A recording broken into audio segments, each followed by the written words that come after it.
My sister said I couldn't be her bridesmaid because I wasn't pretty enough. It's about the look, she said. So I bought a ticket to Bali with the money I saved on her gift.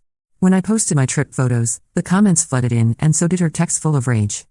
I never thought my own sister would break my heart the way she did.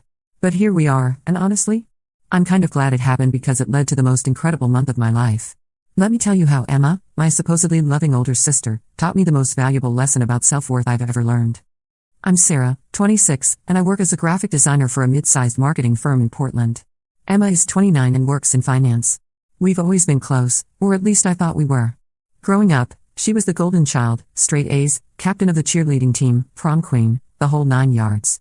I was more of the artsy, introverted type who spent weekends reading or sketching instead of at parties. Don't get me wrong, I never felt bad about it. I liked who I was. Emma got engaged to her boyfriend Derek last August. Derek's a decent enough guy, works in real estate, makes good money. The moment she showed me her ring, she started gushing about her dream wedding planned for the following June. I immediately offered to help with anything she needed, and she seemed thrilled. We spent hours looking at venues, tasting cakes, and browsing Pinterest boards. I even offered to design her wedding invitations for free, which she loved. Of course you'll be my maid of honor, she said one evening while we were wedding dress shopping. I can't imagine anyone else standing beside me on the most important day of my life. I was over the moon. I started planning her bachelorette party, researching bridesmaid dresses, and even put together a whole spreadsheet of wedding planning tasks. I was completely invested in making her day perfect. The first red flag should have been when she started making little comments about my appearance. You know, Sarah, you should really try contouring. It would make your cheekbones pop. Or have you considered growing your hair out?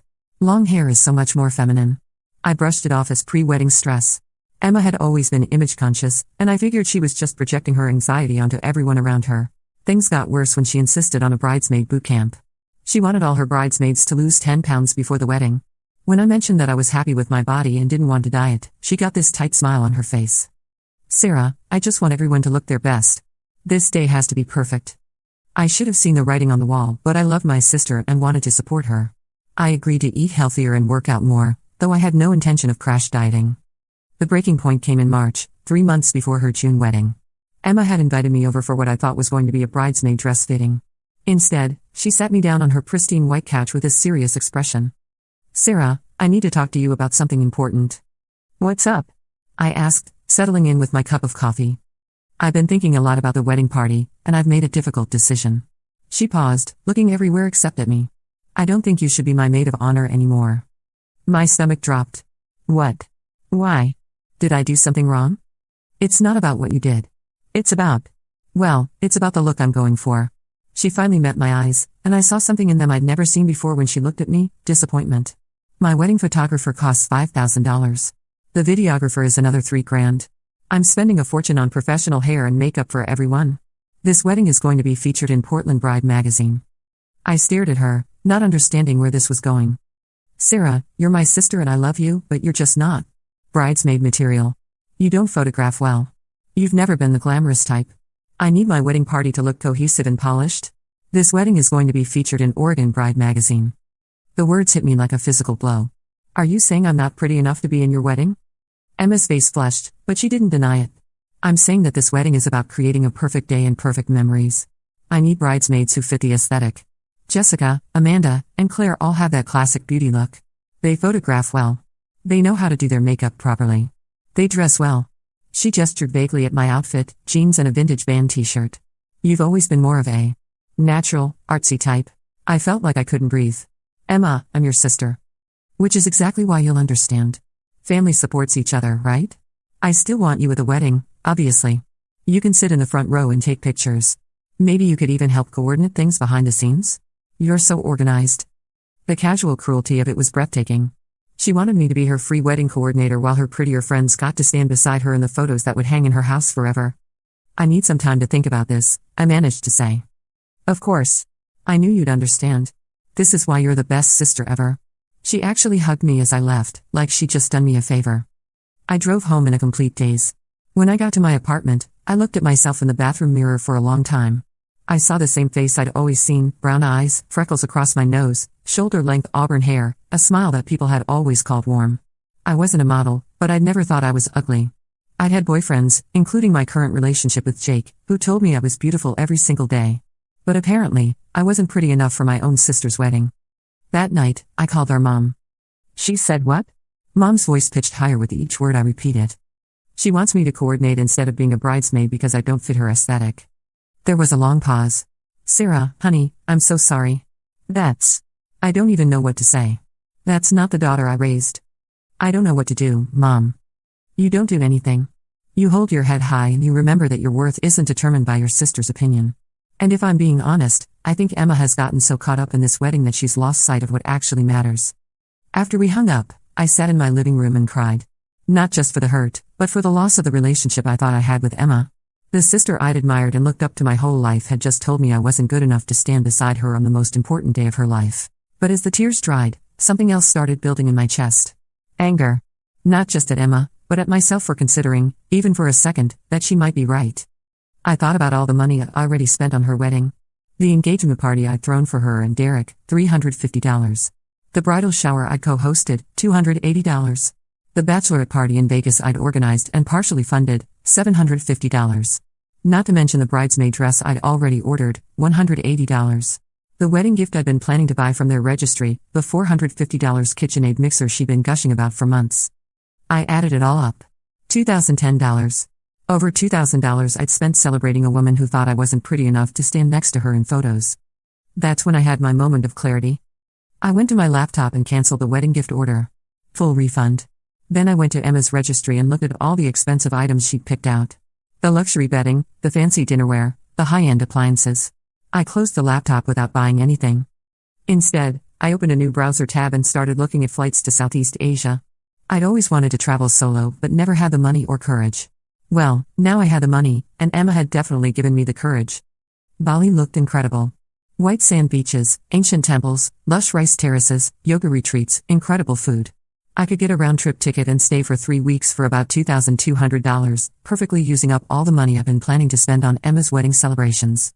I booked the trip that night. The next morning, I called Emma to tell her about my decision to decline being her wedding coordinator. "What do you mean you can't help coordinate?" she asked. "I mean I won't be available. I'll be in Bali for 3 weeks starting the Monday before your wedding." There was silence. "Bali? You're going to miss my wedding for a vacation?" "Emma, you made it very clear that my presence isn't important to you. You don't want me in your wedding party, so I decided to treat myself to something that will actually make me happy. But you're my sister. Of course your presence is important. Important enough to stand beside you?" Another silence. "I thought so," I said. "Have a beautiful wedding, Emma. I'm sure your aesthetic will be perfect." I hung up before she could respond. The next few weeks were a whirlwind of preparation. I got my visa, bought travel gear, researched activities, and booked accommodations. I also requested 3 weeks of vacation time from my job. Thankfully I'd been saving up my days for something special, though I never imagined it would be this. I started working out more and eating better, not for Emma's aesthetic, but because I wanted to feel strong and confident for my solo adventure. Jake was incredibly supportive. "I'm proud of you for choosing yourself," he said. What Emma said was inexcusable. "You deserve so much better." My parents were torn. They understood my decision but worried about the family drama it would cause. I told them I understood their position, but I wasn't going to pretend to be okay with Emma's treatment just to keep the peace. Word about my Bali trip started spreading through our extended family and friend circles. My cousin Maria called me, outraged on my behalf. "Emma did what? Are you kidding me? Sarah, you're gorgeous. And even if you weren't, you're her sister." My college roommate Ashley was even more blunt when I told her the story over drinks. "Emma has always been jealous of you, you know that, right? You have this effortless, natural beauty and artistic talent that she's never had. She's always had to work twice as hard for everything, the perfect grades, the perfect body, the perfect boyfriend. You just are who you are without all the effort and it probably drives her crazy." I'd never thought about it that way. Growing up, I'd always seen Emma as the successful one, the one who had everything together. But Ashley made me think about how much pressure Emma put on herself to be perfect in every area of her life. "That doesn't excuse what she said," Ashley continued. "But it explains it. She's probably been resenting you for years and the wedding stress just gave her an excuse to finally say what she's been thinking." That conversation made me realize that Emma's cruelty might have been building for a long time. I started thinking back to subtle comments she'd made over the years. The way she'd helpfully suggest I try different makeup techniques or clothing styles. How she'd always introduce me as her artsy little sister with a tone that made it sound like a limitation rather than a strength. The more I thought about it, the angrier I became. Not just at Emma, but at myself for not recognizing the pattern sooner. I'd been so focused on supporting her and maintaining our relationship that I'd ignored all the little ways she'd been undermining my confidence for years. Meanwhile, Emma was clearly not handling my absence well. She kept trying to get information about my trip through our parents and mutual friends. Mom told me that Emma had called several times asking when exactly I was leaving and whether I was really going through with this. She seems genuinely panicked that you won't be there, Mom said during one of our phone conversations. I think she expected you to cave and agree to coordinate after all. Well, she was wrong, I replied. I was getting a pedicure, treating myself to some pre-trip pampering. I'm not changing my mind. 2 weeks before the wedding, Emma showed up at my apartment unannounced. I was in the middle of packing when I heard the doorbell. When I opened the door and saw her standing there with red eyes and a fake smile, my stomach dropped. Hi, Sarah. Can we talk? I considered not letting her in, but curiosity won out. Sure. She sat on my couch and looked around at my open suitcase and travel gear scattered across the living room. So you're really doing this? Yes, I'm really doing this. Sarah, I've been thinking about our conversation, and I realize I might have come across the wrong way. I wasn't trying to say you're not beautiful. You know I think you're beautiful. I was just stressed about the photos and the magazine feature and everything. You understand, right? I stared at her. Even now, she couldn't admit what she'd actually said. Emma, you told me I don't photograph well, and that I'm not bridesmaid material. You said you needed bridesmaids who fit your aesthetic. What exactly do you think that meant? She looked uncomfortable. I just meant that the photographer has a very specific style, and I wanted to make sure everyone looked cohesive in the photos. It wasn't personal. How is telling your sister she's not pretty enough to be in your wedding party not personal? I never said you weren't pretty enough. You said I don't photograph well, I'm not glamorous, and I don't fit your aesthetic. What's the difference? Emma's facade started cracking. The difference is that this is my wedding. My one day to have everything exactly how I want it. I'm spending a fortune on this, and I deserve to have my vision come true. And your vision doesn't include your sister. That's not what I said. It's exactly what you said. You offered to let me coordinate behind the scenes instead. You wanted me to be your free wedding planner while your prettier friends got to be in the photos. Emma's face flushed. Fine. Yes. I wanted my bridesmaids to look a certain way. Is that such a crime? It's my wedding. There it was. The truth finally came out when she was angry enough to stop pretending. Thank you for being honest, I said calmly.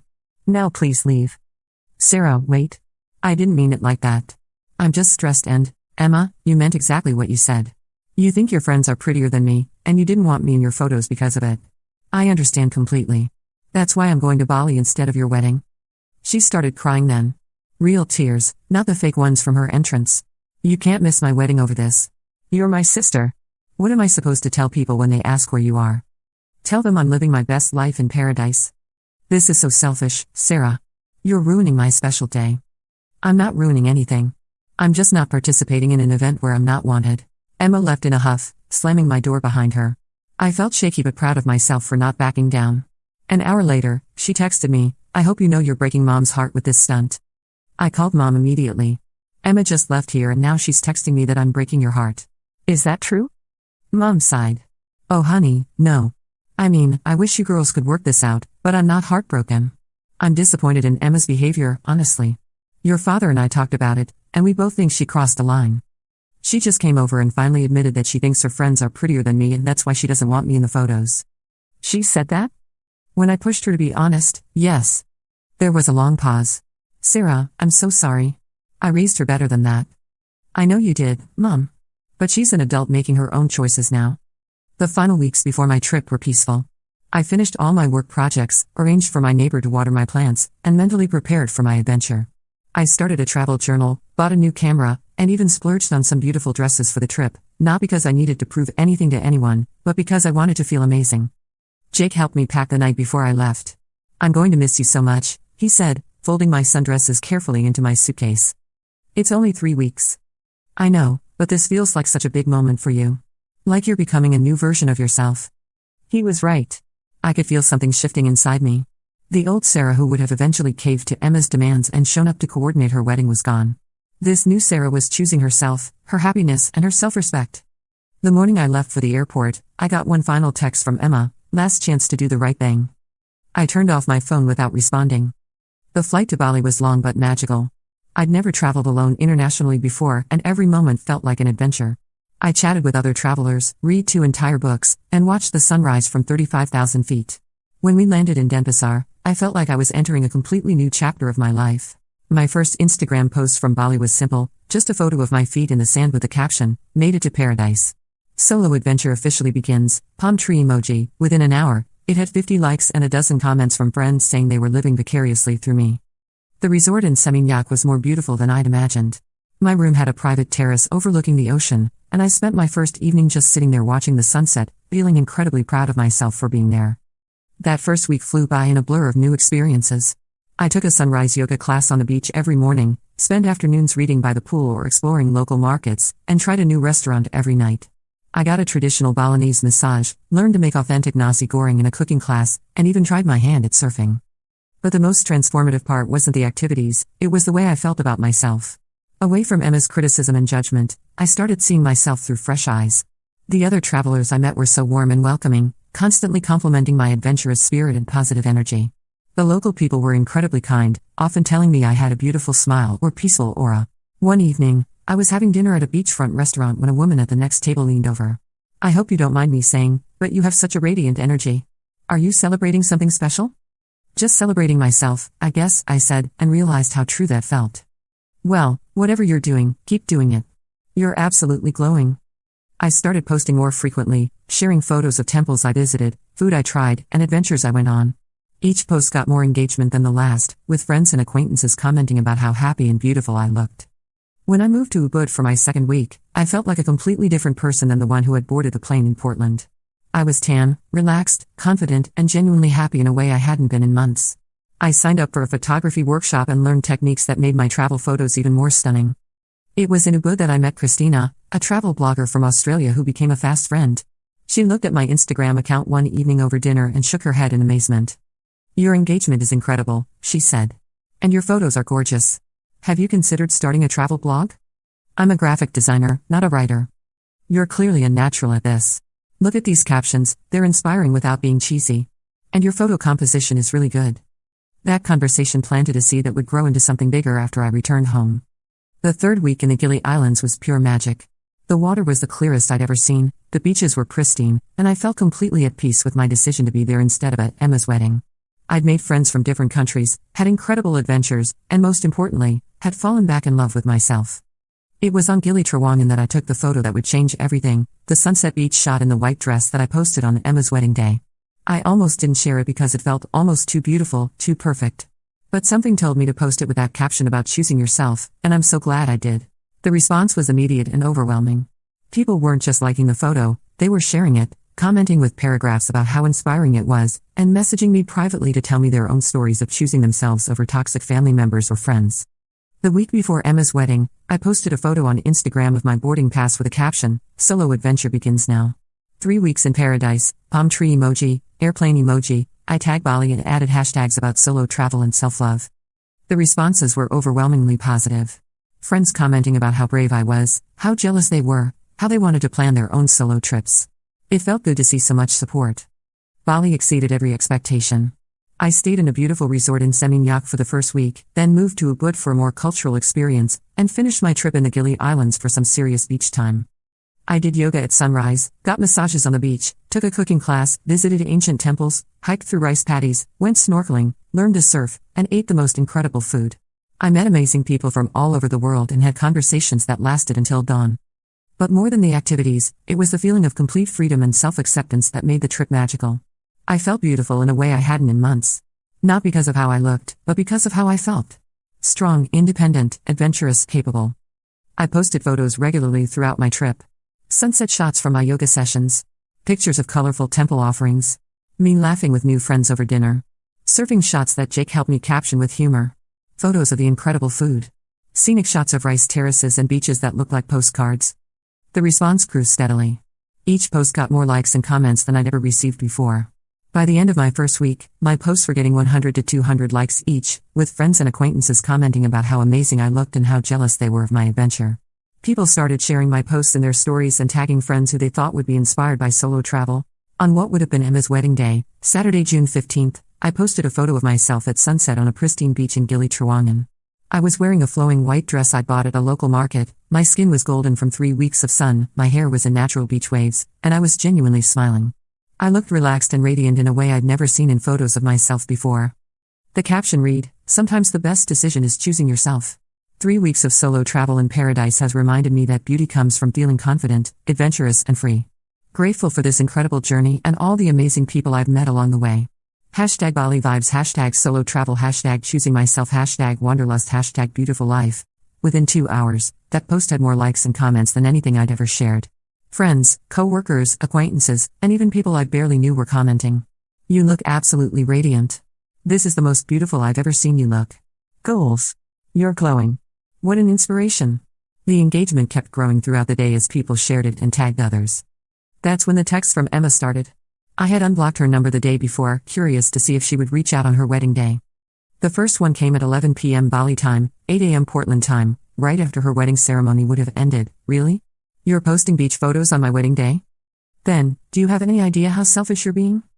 Followed by, Mama and Dad are so disappointed in you. And then, everyone keeps asking where you are, and I have to explain that my sister chose a vacation over my wedding.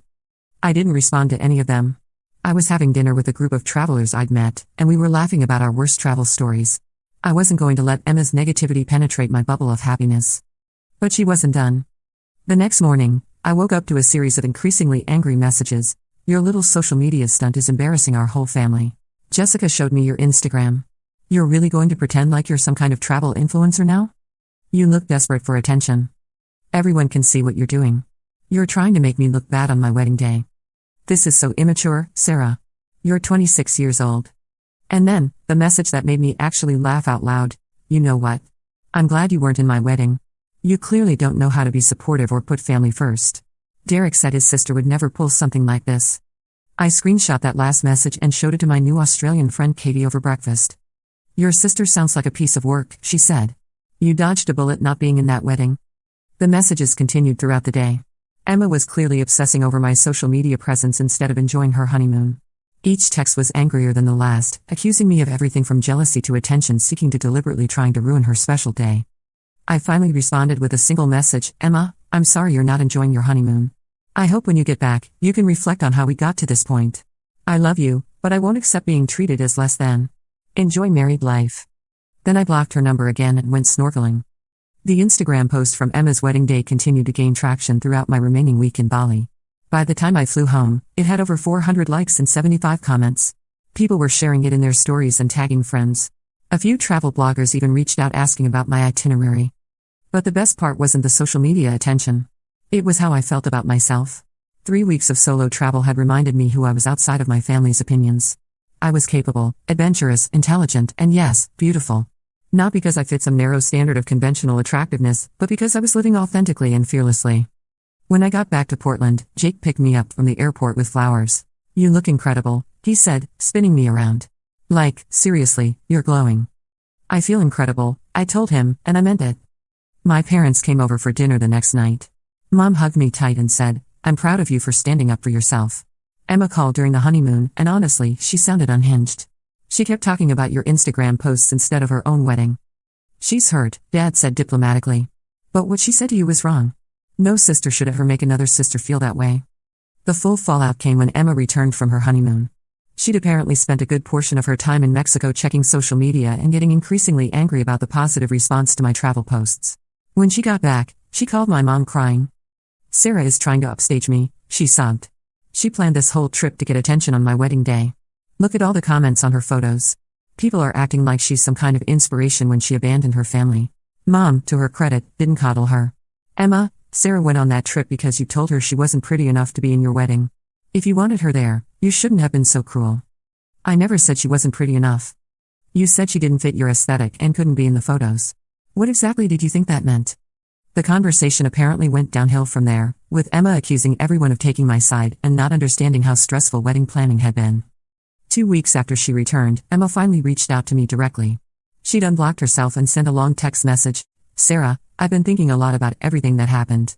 I know you're angry, and maybe I could have handled things better, but you have to understand the pressure I was under. This wedding cost us $60,000. I needed everything to be perfect. I wasn't trying to hurt you, I was just trying to make good decisions for my big day. I think we both said things we didn't mean, and I'm willing to forgive you for missing my wedding if you're willing to forgive me for the bridesmaid situation. Can we please just move past this? I miss my sister. I stared at that message for a long time. Even in her attempt at reconciliation, she was making it about her stress, her wedding, her needs. She was willing to forgive me for choosing not to attend an event where I'd been told I wasn't good enough to participate. I called Jake before responding. What do you think I should do? What do you want to do? I want my sister back. But I want the sister who would never have said those things to me in the first place. Maybe this is an opportunity to set some boundaries and see if she's willing to actually change. I thought about that conversation for days before responding to Emma. When I finally did, I kept it simple. Emma, I love you and I want to have a relationship with you. But that requires you to understand why what you said was so hurtful and to genuinely apologize for it. You didn't just exclude me from your wedding party, you told me I wasn't attractive enough to be in your photos. That's not about wedding stress. That's about how you see me as a person. If you want to rebuild our relationship, we need to start with honesty about what actually happened. Her response came quickly. I apologized.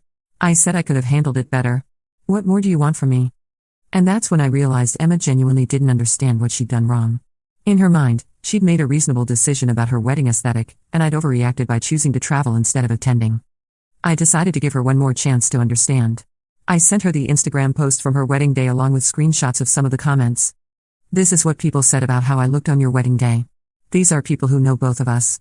Do you still think I wasn't pretty enough to be in your photos? She never responded to that message.